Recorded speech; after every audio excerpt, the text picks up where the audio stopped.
Hello ji, good morning, welcome to exam today friend 10 May 2024ના relative current અફેર્સની discussion આ વિડીયોમાં આપણે કરવાના છે. તો છેલ્લે સુધી વિડીયો સાથે બની રહેજો. કરંટ અફેર્સ ઇમ્પોર્ટન્ટ ટોપિક છે, દરેક એક્ઝામમાં પ્રશ્ન પૂછવામાં આવે છે. મિત્રો ટોપિક પર આવીએ.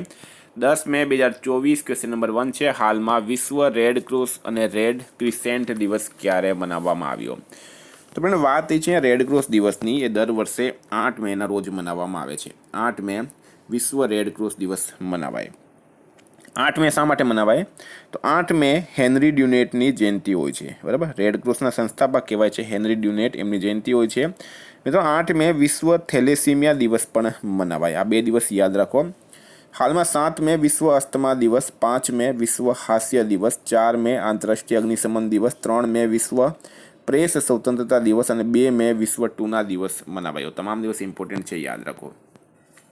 હાલમાં કયા દેશે તણાવ વચ્ચે સામરિક પરમાણુ હથિયાર અભ્યાસની જાહેરાત કરી છે? તો મિત્રો સંઘર્ષ ચાલી રહ્યો છે હાલમાં રશિયા અને યુક્રેન વચ્ચે. એના વચ્ચે સામરિક પરમાણુ હથિયાર અભ્યાસની જાહેરાત કરી છે રશિયાએ, અને આ સાથે જ આખી દુનિયામાં મિત્રો તણાવ પેદા થઈ ગયો છે. હવે મિત્રો વાત કરીએ આપણે રશિયાની, તો રશિયાનું કેપિટલ છે મોસ્કો, કરન્સી છે રશિયન રૂબલ, રશિયાના પ્રેસિડેન્ટ છે હાલમાં વ્લાડિમીર પુતિન.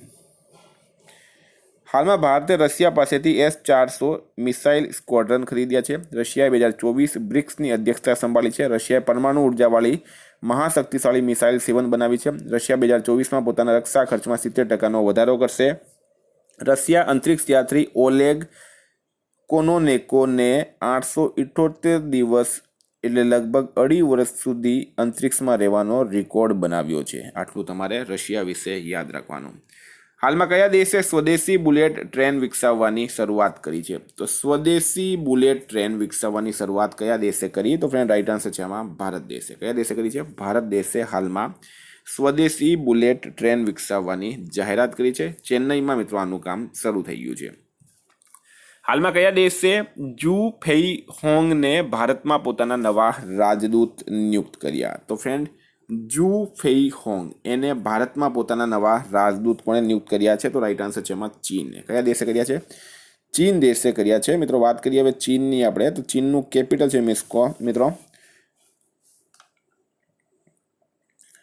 ચીનના પ્રેસિડેન્ટ છે હાલમાં સી જિનપિંગ. બરાબર, ચીનનું કેપિટલ છે બીજિંગ. ચીનની બોર્ડર મિત્રો 14 દેશો સાથે લાગે છે. આ પણ તમારે ખાસ યાદ રાખવાનું છે. દુનિયામાં સૌથી વધારે ભારત ચીન વચ્ચે મેકમોહન રેખા આવેલી છે.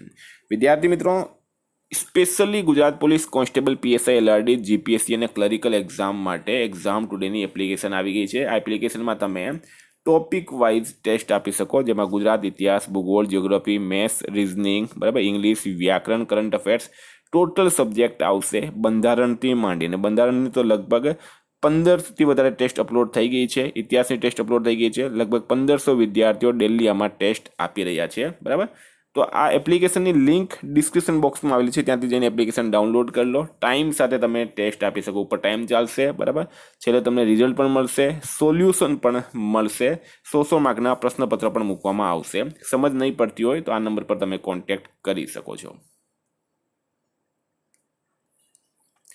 હાલમાં વાયુસેનાએ નૈનીતાલના જંગલોમાં લાગેલ આગ બુઝાવવા કયો ઓપરેશન શરૂ કર્યો છે? તો ઇન્ડિયન એરફોર્સ દ્વારા. ફ્રેન્ડ એરફોર્સની વાત કરીએ. એરફોર્સના હાલમાં નૈનીતાલના જંગલોમાં, ક્યાં? નૈનીતાલના જંગલોમાં આગ લાગી હતી. એને બુઝાવવા માટે બોબી બકેટ ઓપરેશન શરૂ કર્યું છે. સ્ટારમાં કરજો, ઇમ્પોર્ટન્ટ રહેશે આ બોબી બકેટ. હવે આમાં શું છે મિત્રો, તો તમે જોઈ શકો આવી રીતના બકેટ બનાવવામાં આવે છે. બરાબર, આવી રીતના બકેટ બનાવવામાં આવે છે. એમાંથી પાણી ભરીને જંગલોમાં હેલિકોપ્ટર દ્વારા છાંટવામાં આવે અને આગ બુઝાવવાનો પ્રયત્ન કરવામાં આવી રહ્યો છે ઉત્તરાખંડમાં. હાલમાં કયા રાજ્યમાં વેસ્ટ નાઇલ તાવથી એક વ્યક્તિનું નિધન થયું છે? તો આ કયો તાવ છે? વેસ્ટ નાઇલ તાવ. બરાબર, એનાથી એક વ્યક્તિનું નિધન થયું છે હાલમાં કેરળ રાજ્યમાં. મિત્રો વાત કરીએ કેરળની. કેરળના સીએમ છે પિનરાઈ વિજયન, રાજ્યપાલ છે આરિફ મોહમ્મદ ખાન અને કેરળનું કેપિટલ છે તિરુવનંતપુરમ. હાલમાં ભારત અને કયા દેશ વચ્ચે 5મી સંયુક્ત સીમા શુલ્ક સમૂહની બેઠકનું લેહમાં આયોજન થયું છે? તો ભારત અને કયા દેશ વચ્ચે 5મી સંયુક્ત સીમા શુલ્ક સમૂહની બેઠકનું લેહમાં આયોજન થયું? ફ્રેન્ડ રાઈટ આન્સર છે આમાં ભૂટાન. ભારત અને ભૂટાન વચ્ચે. હાલમાં સ્કોટ ફ્લેમિંગ કયા દેશની પુરુષ બાસ્કેટબોલ ટીમના મુખ્ય કોચ બન્યા છે? તો સ્કોટ ફ્લેમિંગ કયા દેશની પુરુષ બાસ્કેટબોલ ટીમના મુખ્ય કોચ બન્યા? તો ફ્રેન્ડ રાઈટ આન્સર છે આમાં આપણા દેશ ભારત દેશની, બરાબર, ભારત દેશની. તો આ પણ ઇમ્પોર્ટન્ટ રહેશે. ભારતની પુરુષ બાસ્કેટબોલ ટીમના નવા કોચ બની ગયા છે હવે. હાલમાં એનએસજીના નવા ડાયરેક્ટર જનરલ કોણ બન્યા છે?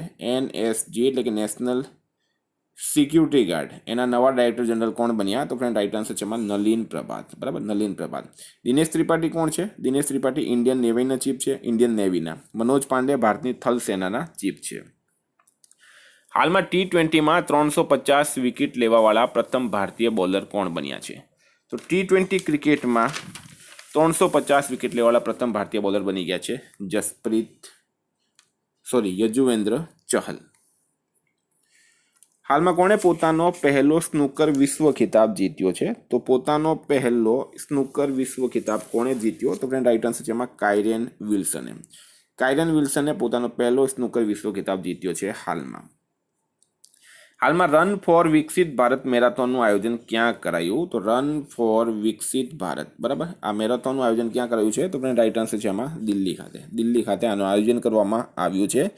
દિલ્હી યુનિવર્સિટીના 5000 વિદ્યાર્થીઓએ આમાં ભાગ લીધો અને લગભગ 2.5 કિલોમીટરની આ મેરેથોન રેસ હોય છે. હાલમાં ભારતીય સેના અને વાયુસેનાએ ક્યાં સંયુક્ત અભ્યાસ કર્યો છે? તો ભારતની સેના અને વાયુસેના દ્વારા સંયુક્ત અભ્યાસ ક્યાં કરવામાં આવ્યો? ફ્રેન્ડ રાઈટ આન્સર છે એમાં પંજાબમાં કરવામાં આવ્યું છે. પંજાબનું કેપિટલ છે મિત્રો ચંડીગઢ. પંજાબના સીએમ છે ભગવંત માન અને રાજ્યપાલ છે બનવારી લાલ પુરોહિત. હાલમાં લોકસભા ચૂંટણી માટે શુભમન ગિલ પંજાબના સ્ટેટ આઇકન બન્યા. તમામ દુર્ઘટના હોટ સ્પોટને મેપ કરવાવાળો પહેલો રાજ્ય પંજાબ બન્યો. પંજાબના મુખ્યમંત્રીએ ડોર સ્ટેપ સેવાઓ માટે યોજના શરૂ કરી. પંજાબ સરકારે રાજ્યને નશામુક્ત બનાવવા માટે મિશન હોપ ઇનિશિયેટિવ શરૂ કર્યું છે. હાલમાં ભારતે કયા દેશને 14,000 ટન ગેર બાસમતી સફેદ ચાવલના નિર્યાતને મંજૂરી આપી? તો 14,000 ટન ગેર બાસમતી સફેદ ચાવલના નિર્યાતની મંજૂરી આપી છે મોરિશસ દેશને. Very important. હાલમાં વિઝાએ કોને ભારતમાં કન્ટ્રી મેનેજરના રૂપમાં નિમણૂક કરી? તો વિઝા એક કંપની છે, ભારતમાં કન્ટ્રી મેનેજરના રૂપમાં એમણે નિમણૂક કરી છે મિત્રો સુજય રૈનાની. કોની કરી છે? સુજય રૈનાની. તો આ પણ સ્ટાર માર્ક કરજો, ઇમ્પોર્ટન્ટ રહેશે. હાલમાં સલામ બિન રજાકનું નિધન થયું છે, તેઓ કોણ હતા? તો સલામ બિન રજાક એમનું હાલમાં નિધન થયું છે. ફ્રેન્ડ એક લેખક હતા. કોણ હતા? લેખક હતા, ઉર્દુ લેખક હતા. હાલમાં એમનું 66 વર્ષની ઉંમરમાં નિધન થયું છે. આપણે એમને શ્રદ્ધાંજલિ આપીએ. ફ્રેન્ડ નેક્સ્ટ છે હાલમાં ચર્ચામાં રહેલ સિંકુલા પાસ કયા રાજ્યમાં સ્થિત છે? તો સિંકુલા પાસ, બરાબર, આ ચર્ચામાં છે. શા માટે ચર્ચામાં છે? તો બોર્ડર રોડ ઓર્ગેનાઇઝેશન દ્વારા એક ટનલ બનાવી દેવામાં આવી છે સિંકુલા પાસમાં. મિત્રો આ હિમાચલ પ્રદેશ રાજ્યમાં સ્થિત છે. ક્યાં સ્થિત છે? હિમાચલ પ્રદેશમાં. હવે હિમાચલ પ્રદેશ સીએમ છે મિત્રો સુખવિન્દર સિંહ સુક્કુ. રાજ્યપાલ છે શિવ પ્રતાપ શુક્લા. હિમાચલ પ્રદેશનું કેપિટલ છે શિમલા. હાલમાં 12મા વાર્ષિક travel review awards 2024માં Himachal Pradesh ટોપ પર રહ્યું. વિન્ટર કાર્નિવલ શિમલામાં થયું. હિમાચલ પ્રદેશના હટ્ટી સમુદાયને અનુસૂચિત જનજાતિનો દરજ્જો મળ્યો. હિમાચલ પ્રદેશ સરકાર વિદ્યાલય વિકાસમાં સામૂહિક યોગદાનને પ્રોત્સાહન આપવા માટે અપના વિદ્યાલય કાર્યક્રમ શરૂ કરશે. ફ્રેન્ડ હતા કરંટના પ્રશ્નો. વાત કરીએ રિવિઝન 9/5/2024. વિશ્વ અસ્થમા દિવસ મનાવવામાં આવે છે 7 મેના રોજ. કયા દેશની જનસંખ્યામાં પાછલા 8 દશકોમાં સૌથી ઓછી વૃદ્ધિ જોવા મળી? નેપાળ. રાઈટ આન્સર છે. કોને? ચેન્નઈની વેલ્સ યુનિવર્સિટીએ માનદ ડોક્ટરેટની પદવી એનાયત કરી? તો રામચરણને. જોસ રાઉલ મુલિનો કયા દેશના રાષ્ટ્રપતિ બન્યા? તો પનામાના. 26મી આસિયાન ભારત વરિષ્ઠ અધિકારીઓની બેઠકનું આયોજન થયું છે ન્યૂ દિલ્હી ખાતે. હાલમાં શોધકર્તાઓએ ક્યાં વ્યાપક પ્રમાણમાં મૂંગા વિરંજન શોધ્યા છે? તો લક્ષદ્વીપ. રાઈટ આન્સર છે. ગુરુગ્રામ પ્રશાસનના બ્રાન્ડ એમ્બેસેડર કોણ બન્યા? યજુવેન્દ્ર ચહલ. સ્વદેશી મુદ્દાઓ પર સંયુક્ત રાષ્ટ્ર પરમાનન્ટ ફોરમનું 23મું સત્ર ન્યૂયોર્કમાં યોજાયો. કોણ ભારતમાં સર્વશ્રેષ્ઠ ટ્રેડિંગ પ્લેટફોર્મના રૂપમાં ઉભરી આવ્યો? ક્વાન્ટ પાવર. બીઆરઓનો 65મો સ્થાપના દિવસ મનાવવામાં આવ્યો 7 મેના રોજ. કોણે Oxford book store book cover પુરસ્કાર 2024 જીત્યો છે? તો ભાવી મહેતાએ. હાલમાં નાણાકીય વર્ષ 2025માં ઇન્ડિયા રેટિંગ્સે ભારતની જીડીપી વૃદ્ધિ દર કેટલા ટકા રહેવાનું અનુમાન લગાવ્યું? તો 7.1%. ભારત અને કયા દેશે લોકલ કરન્સી સેટલમેન્ટ સિસ્ટમ પર હસ્તાક્ષર કર્યા? તો નાઇજીરિયાએ. પેટીએમ મનીના સીઈઓ બન્યા છે રાકેશ સિંઘ. કોણ દુનિયાની પહેલી સીએનજીથી ચાલવાવાળી મોટરસાઇકલ લોન્ચ કરશે? તો બજાજ કરશે. કઈ બેંકે આંતરરાષ્ટ્રીય મોબાઈલ નંબરમાં માધ્યમથી એનઆરઆઈ માટે યુપીઆઈની શરૂઆત કરી? તો આઈસીઆઈસીઆઈ બેંકે. ફ્રેન્ડ, આ હતા રિવિઝનના પ્રશ્નો. ગઈકાલે તમને પ્રશ્ન પૂછાયું હાલમાં આઈસીસી મહિલા T20 વિશ્વકપ 2024નું આયોજન ક્યાં કરાયું? રાઈટ આન્સર છે વિરણ બાંગ્લાદેશ ખાતે. આજનો પ્રશ્ન છે હાલમાં કયા રાજ્યના રાજ્યપાલે સ્કૂલ ઓન વ્હીલ્સનું ઉદ્ઘાટન કર્યું? એનો જવાબ તમારે કમેન્ટ બોક્સમાં જણાવવાનું. ફ્રેન્ડ, વોટ્સએપ અને ટેલિગ્રામની લિંક ડિસ્ક્રિપ્શન બોક્સમાં આપેલી છે. PDF માટે 9510411961 પર કોન્ટેક્ટ કરો. Thank you. ફરી મળીશું નવા વિડીયો સાથે. જય હિન્દ.